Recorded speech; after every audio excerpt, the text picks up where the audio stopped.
Tempo. To display the tempo screen, press the tempo sync key. This screen presents most of the parameters that are associated with tempo. A detailed description of the individual screen, fields, and soft keys follows. Tempo field. This is the active playing tempo. It is either a sequence assigned tempo or the master tempo, depending on the setting in the tempo source field.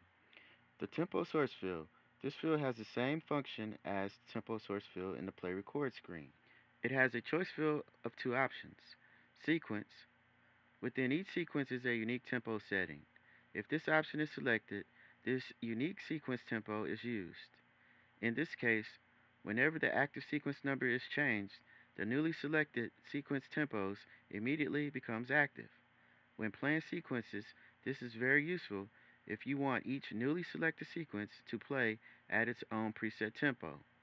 Only the sequence's tempo is saved to disk when a sequence is saved. Master. The master tempo is a single tempo setting that applies to all sequences and songs. When playing sequences, this is very useful if you want each newly selected sequence to always play at the same tempo. The tempo display field. The tempo display field displays beats per minute and frames per beats. The frames field. This field selects one of four frames per second standards. Used to calculate the current frames per beat setting, it also sets the frames rate and therefore affects the tempo. For receive SMPTE, sync, or MIDI timecode. Tempo tap.